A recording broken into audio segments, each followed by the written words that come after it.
당시 유대인들이 예수님을 잡으려고 이런저런 모사를 많이 했지만 예수님이 잡히질 않아요. 그 당시 참패당한 유대 종교 지도자들이 이번에는 종교 문제가 아니고 당시에 그 사회 문제였던 로마가 이스라엘 다스릴 때 그들에게 인세라는 걸 받았어요. 사람 한 명당 얼마 이런 세금을 받았는데 이 세금에 대해서 유대인들이 일부가 반발을 해요. 그 세금을 안 내고 있어요. 이 문제를 들고 예수님한테 물어요. 누가복음 20장 20절에 의해 그들이 엿보다가 예수를 총독의 다스림과 권세 아래 넘기려 하여 정탐들을 보내어 그들로 스스로 의인인 채 하며 예수의 말을 책잡아 넘기려고 함정을 파놓고 이렇게 기록되어 있어요. 그래서 이 부분이 무슨 얘기냐? 세금을 안 낸다고 그러면 로마에 의해 예수님을 이제 처형시키고자 했던 것이고, 그러면 세금을 내야 된다라고 하면 또 이번에는 당시 유대인들한테 책망을 들어요. 이런 어려운 갈림길을 함정을 파놓고 예수님께 이들이 묻는 거예요. 16절에 보면 제자들하고 헤롯 당원들이랑 힘을 모아요. 그래서 예수님께 물어요. 선생이여, 당신은 참되시고 진리로 하나님의 도를 가르치시고 가리지 않고 꺼린다. 어려운 사람들을 돌보시며 사람을 외모로 보지 않느냐 하시고 믿음으로 본 분이심을 저희가 알고 있다. 그러니 저희들에게 가르쳐달라고 그래요. 가이사에게 인두세를 바치는 일이 정당한가 그릇된가를 물어봐요. 아까 말씀드린 대로 이거 아차하면 큰일 날 일이에요. 근데 예수님께서는 모든 걸 다 알고 계시니까 이 악한 자들이, 이 외식하는 자들아, 어찌 나를 실험하려고 하느냐라고 말씀하시고, 너희가 세금 낼 동전을 가져와 봐라 이렇게 해요. 그래서 이 동전을 갖다 주니까 거기에 가이사의 얼굴이 있을 거 아니겠어요. 가이사의 그 얼굴이 있는 걸 보고 예수께서 말씀하실 때 이 형상과 이 글이 누구의 것이냐? 하나님의 것은 하나님의 것이고 이것은 가이사의 것이니까 가이사 것은 가이사한테 내야 된다 이거예요. 그러니까 하나님의 것은 하늘에 드리고 땅의 것은 땅에 세금을 내야 된다. 이렇게 대답을 해요. 얼마나 현명해요. 그러니 이들이 잡고 싶었던 걸 잡지 못해요. 예수님을 눈무형을 씌워서 죽이고 싶었는데 너무 현명해. 로마에서도 잡을 게 없어요. 흠을. 땅의 것을 세금을 내라. 하나님 것은 하나님 것이다 라고 대답을 하니까 그들이 이런 대답이 나오려는 상상을 못한 거죠.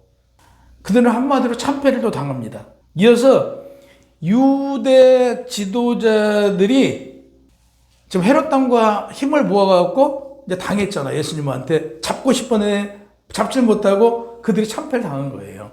이어서 보면 마태복음 22장 22절에 23절에 보면 바리새인과 헤롯 왕이 뒤로 빠지고 부활이 없다고 한 사두개인들이 이제 또 나서요.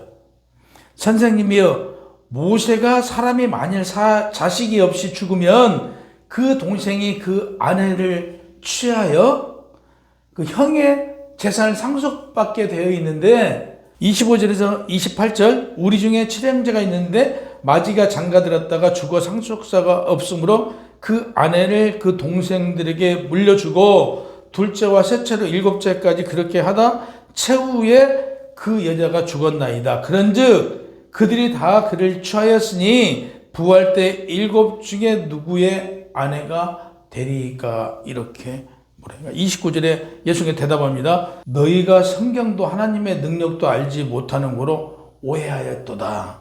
부활 때는 장가도 아니가고 시집도 아니가고 하늘에 있는 천사들과 같으니라. 죽은 자의 부활을 논할진대 하나님이 너에게 말씀하신 바 너는 아브라함의 하나님이요 이삭의 하나님이요 야곱의 하나님이로다 하신 것을 읽어보지 못했느냐?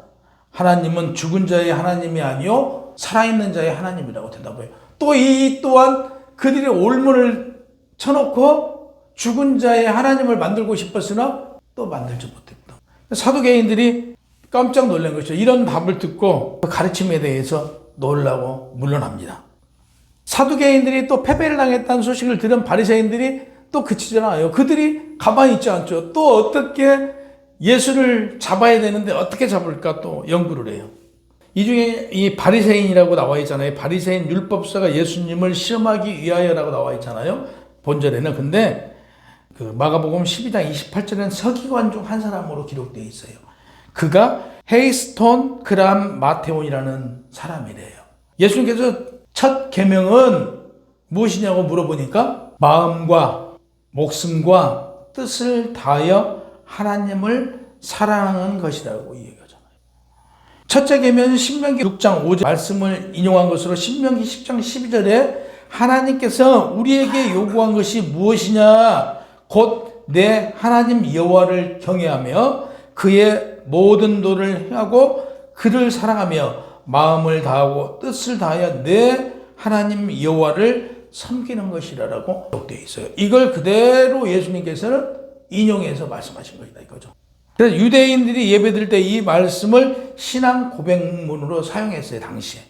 신명기 10장 12절, 신명기 6장 5절 이 말씀을 구약에 유대인들은 사용했어요. 유대인들이 예배드릴 때 쉐마라고 그래요.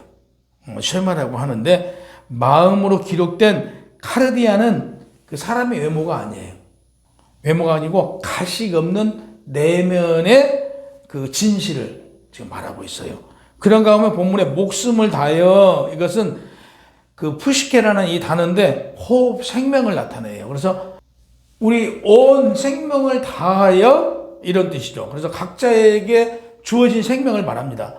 뜻으로 번역된 디아노이아는 생각과 지각이라는 뜻이에요. 그래서 온 생각과 몸을 다하여, 그러니까 생명을 다하여 예배에 임한다 이런 뜻이 되겠죠. 그래서 내 마음과 목숨을 뜻을 다하여 우리가 죽을 힘을 다해서 해야 된다 이런 뜻이에요. 그래서 그 예수님께서 하나님을 사랑하는데 가식적인 사랑이 아니고 진실된 사랑, 다시 얘기해서 전인격적으로 대해서 하나님을 사랑해야 된다 이런 뜻이에요. 두 번째, 이웃을 자기 몸과 같이 사랑하는 것이며 그래요. 그 뒤에 보세요. 뭐라고 써있어요? 첫째 계명 못지않게 중요하다고 그래요. 이웃을 사랑하는 게 하나님을 사랑하는 것과 같이 사랑해야 된다 이런 뜻이죠. 우리가 이웃을 사랑하는 게 그냥 대충 사랑하는 게 아니에요. 그 전심을 다해서 전인격적으로 이웃을 사랑해야 된다 이런 말씀인 거죠. 셋째, 하나님의 사랑과 이웃 사랑 이 두 가지가 온 율법의 선지자의 가르친 요약이라는 이걸 가르치는 거예요. 우리가 배워야 될 게 무엇이냐라고 봤더니 이 두 가지 계명이에요. 하나님을 내 몸과 같이 죽을 때까지 그를 마음으로 사랑하듯이 누구를 너희 이웃도 그렇게 사랑해라 이거예요. 너희 이웃도 그냥 대략 사랑한 게 아니고 네 목숨을 바쳐 네 전인격적으로 사랑해야 된다. 유대인들에게 적용되었던 율법은 613개라고 그랬죠. 그 중에 중요한 것이 248 짝수 248개가 굉장히 중요하다고 그래요. 반면 365개는 중요하지만 약간 덜 중요하다고 그래요. 그래서 이거 외우면서 이렇게 하라고 그랬죠. 268 짝수 1년에 365회. 그래서 토탈 합히면 613개가 율법이 있어요. 반드시 지켜야 될 것은 248개는 당시에 반드시 지키라고 그랬어요. 너무 많아요. 이걸 지키질 못해요. 심지어 우리 밥을 먹으면 밥에 11조를 떼야 돼. 그러면 우리 5명이 먹으면 한 그 반인분은 떼어서 뒀던 거죠. 그래서 뭐 예를 들어서 나무를 해로 가서 나무를 가져오면 나무의 일부도 떼어놓고 이런 너무 많은 그 율법이 있어요. 그래서 이걸 다 지키지 못하니까 이걸 구분하는 데 있어서 어느 게 중요한 율법이냐, 어느 걸 꼭 지켜야 되느냐를 당시에 만들었던 거예요. 그래서 그 중에 246개가 굉장히 중요한 것이라고 이것을 당시에 만들고 있었어요. 그리고 여기에 대한 논의가 많았던 것이죠. 어느 게 중요하냐, 어느 걸 지켜야 되느냐. 이걸 논하고 있었을 때 예수님께 당시 물었던 내용들이에요. 중요한 율법과 덜 중요한 율법을 나누는 그때 당시 기준이 필요했던 거죠. 율법사들 간에 많은 논쟁거리였다. 이런 배경 속에서 예수님께 가장 중요한 율법이 무엇인가를 물어본 거예요. 그래서 예수님께서 사랑하는 것이다 라고 말씀하신 것이죠. 하나님의 사랑과 이웃사랑, 사랑이라는 이 단어를 살펴보니까요, 우리 영어와 한글에서는 사랑 그냥 그러잖아요. 러브 그냥 사랑 이렇게 단순한데, 그 헬라어에는요 여러 종류의 사랑이 있어요. 그 사랑을 한 단어로만 쓰지 않고 여러 개의 사랑이라는 단어가 있어요. 필레오라는 이 단어가 있고요, 스테로라는 단어가 있고요, 에라오라는 단어가 있고요, 아가파오라는 이런 단어가 있어요. 그래서 사랑에 따라서 쓰임이 달라요. 그래서 필레오라는 이 사랑은요, 사랑과 애정을 표현하면서 널리 사용되었던 사랑이에요. 그러니까 가족이 아니든 가깝게 생각하는, 가깝게 지내는 사람들과 썼던, 그러니까 나오고 뭐 가족은 아니어도 좀 친한 사람들하고는 그 사랑이라는 단어를 쓸 때 필레오라는 이런 단어를 썼던 거예요. 두 번째 동사 스테로고는 사랑하다, 애정을 느끼다라는 등의 뜻으로 사용했어요. 그래서 부모와 자식 간에 나도 사랑하고 우리 김 지사님이 나를 사랑하는 거, 우리 둘이 사랑하는 게 이때는 스테로고라는 이 사랑이라는 단어를 썼어요. 그러니까 로마 12장 10절에 보면 그러므로 형제들아 내가 하나님의 모든 자비하심을 너희에게 권하노니 너희 몸을 하나님이 기뻐하시는 거룩한 산 제사로 드리라. 이는 너희가 드릴 영적 예배니라 라고 했을 때, 구약에서 수호신이 인간을 향하여 이렇게 사랑한다, 이때 쓰일 때 사용했던 단어래요. 그러니까 신약 성경에 와서는 전혀 사용하지 않았습니다. 세 번째 동사 에라오와 명사 에로스, 남녀 간의 사랑, 이걸 나타낼 때 사랑과 갈망, 열망, 욕구 이럴 때 쓰였던 사랑의 단어예요. 헬라인들은 에로스는 더 신비로운 거, 이렇게 눈에 보이는 것도 눈에 보이는 것인데 영적인 사랑을 나타내면서도 이 에로스라는 단어를 썼어요. 그래서 에로스가 점차적으로 발전되면서 예배 가운데도 이 에로스라는 단어를 썼어요. 그래서 영적, 영매, 어떤 결합사상, 그래서 예배를 드리면서 일부 당시에 그 예배를 드리면서 이때 영적으로 하나님과의 그 교류가 이루어진다, 이런 뜻으로도 사용되었고, 그 이후에 플라톤이 육체적 사랑보다 영적인 사랑이 더 고귀하다, 또 에로스란 의와 자아 억제시키고 지혜와 습득을 위한 분투이고 선의 구원자, 쉽게 해서 불멸을 얻을 수 있는 길이라고 했어요. 그런가 하면 아리스토텔레스는 그 플라톤의 개념을 더 발전시켰어요. 뭐라고 발전시켰냐?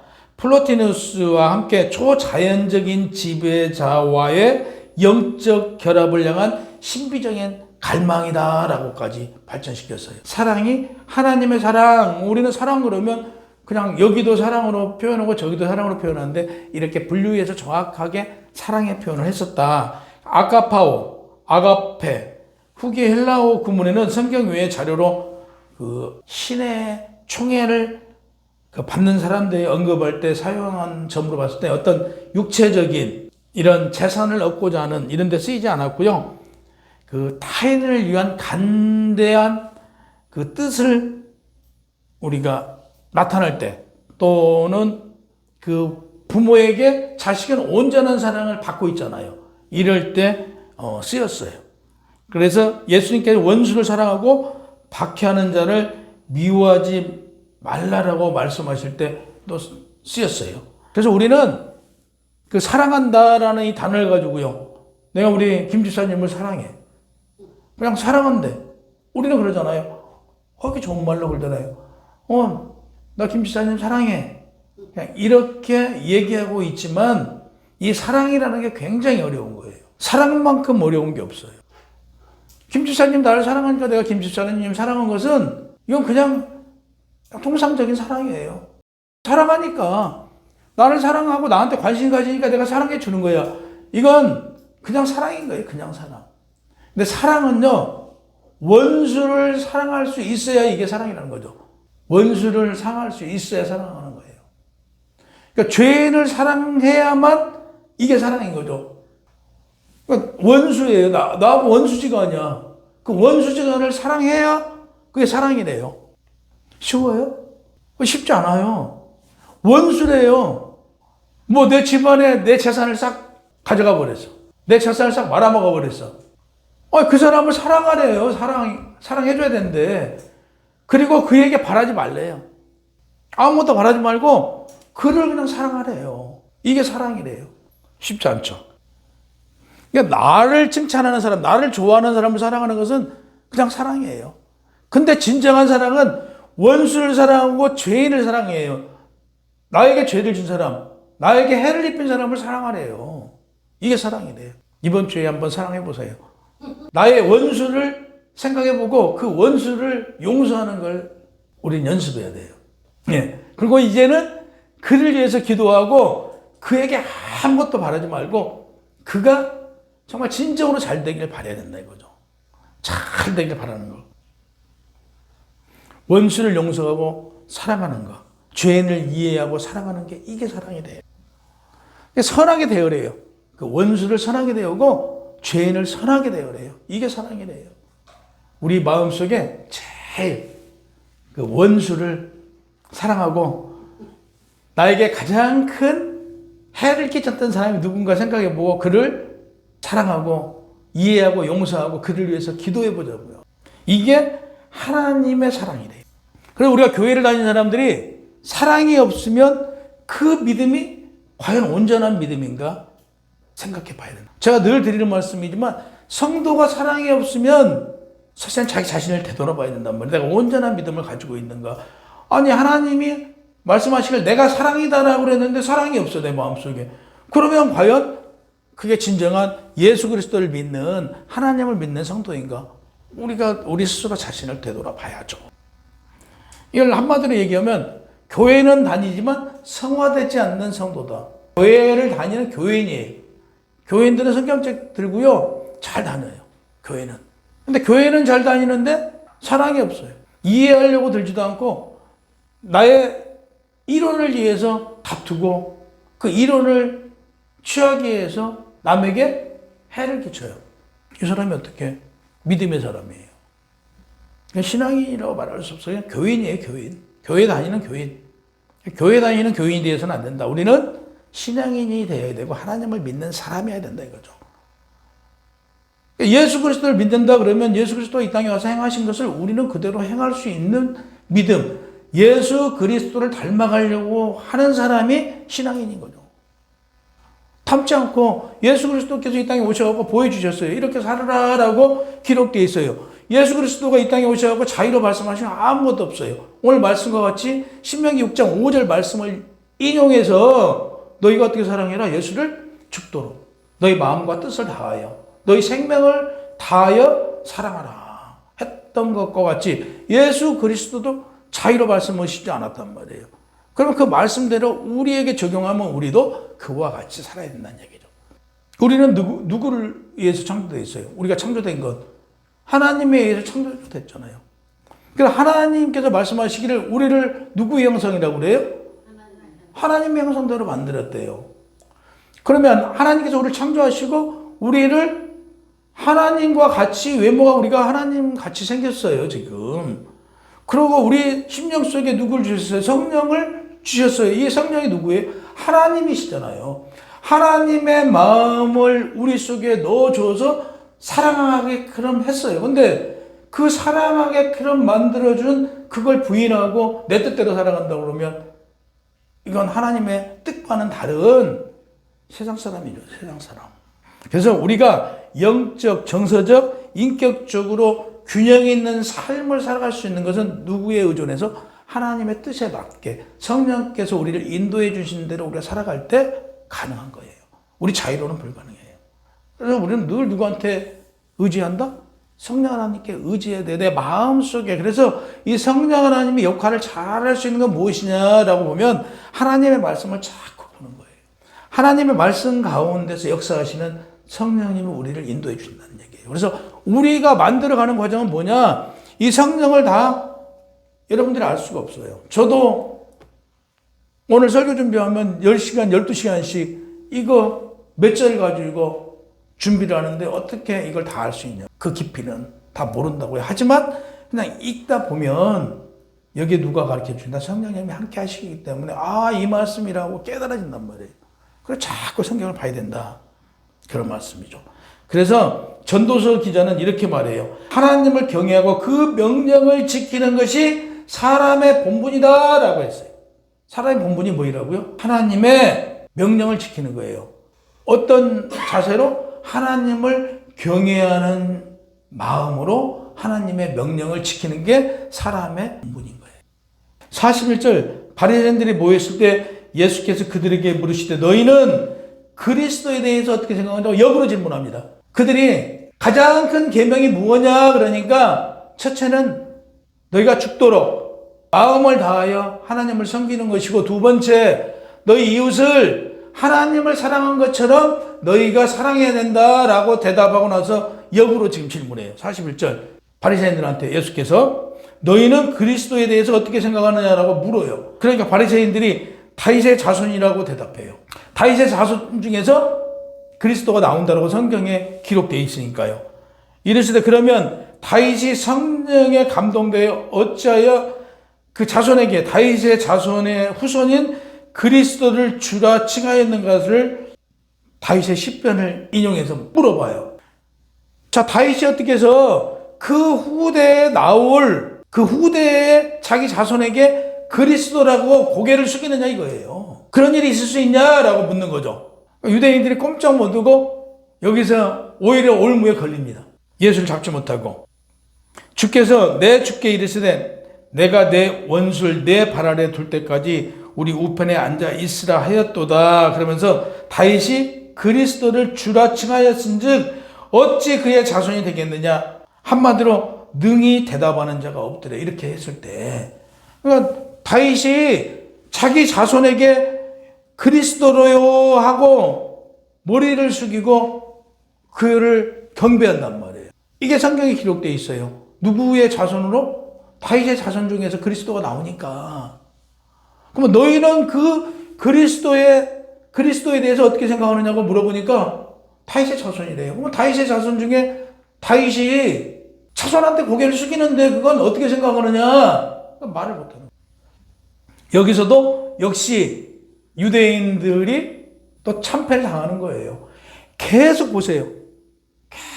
계속 예수를 잡으려고 또 이렇게 해서 예수를 잡고 이렇게 해서 말실수가 나오면 예수를 잡고 이렇게 해서 말실수가 나오기를 바라는데 말실수를 안 해요. 그들이 계속 참패를 당해요. 누구니까? 우리 같으면요 당할 거예요. 그래서 우리가 오늘 이 말씀을 통해서 얻어져야 되는 게 뭐냐라면요 지혜를 배워야 돼. 지혜를요. 하나님의 지혜를. 근데 이 지혜가 어디서 오느냐? 우리가 기도 속에서밖에 안 와요. 이 말씀을 가지고 기도하고 하나님의 뜻을 알아갈 때 우리는 지혜가 와요. 그래서 우리는 늘 기도하면서 첫 번째 하나님을 사랑할 수 있는, 이웃을 사랑할 수 있는 사랑을 달라고 기도해야 돼요. 두 번째, 이 세상에서 이 성경만이 이 세상을 살아갈 때도 무엇으로 살아가요? 가장 중요한 게 지혜예요. 그러니까 말 한마디 잘못하면요 싸움 나요. 그 말 한마디 때문에 오늘 말씀까지 원수가 되고 적이 돼요. 근데 말 한마디 잘하면요 원수의 마음을 녹여요. 그래서 우리는 그 말을 할 때 늘 생각하고 또 생각해야 돼요. 늘 생각하고 또 생각해보고 이 말 한마디를 던져서 상대가 어떻게 생각할까 우리는 생각해 봐야 돼요. 이번 주는 누굴요? 내가 가장 나의 원수, 나에게 가장 큰 죄를 졌던 사람이 누군가 봐서 그 사람한테 평안을 주는 연습을 해야 돼요. 아무튼 이 한 주 믿음을 통해서 그 원수를 사랑하는 죄인을 사랑하고 기도해주고 바라지 않고 전심을 다해서 위로하고 함께하는 여러분이 되시길 주님의 이름으로 축원합니다. 아버지 하나님, 이 한 주는 원수를 사랑하고 죄인을 사랑할 수 있는, 나를 사랑하는 자를 사랑하는 것은 누구나 할 수 있다고 합니다. 죄인도 할 수 있고 원수도 할 수 있지만 진정으로 사랑하는 것은 나를 사랑하지 않는 나의 원수를 사랑하고 나에게 죄를 진 죄인을 사랑하는 것이 사랑이라고 하셨으니 그 사랑으로 아버지 하나님 사랑을 실천하는 저희들이 될 수 있도록 인도하시고 이끌어 주옵소서. 하나님의 은혜가 임할 줄 믿사옵고 예수 그리스도 이름으로 기도하옵나이다. 아멘.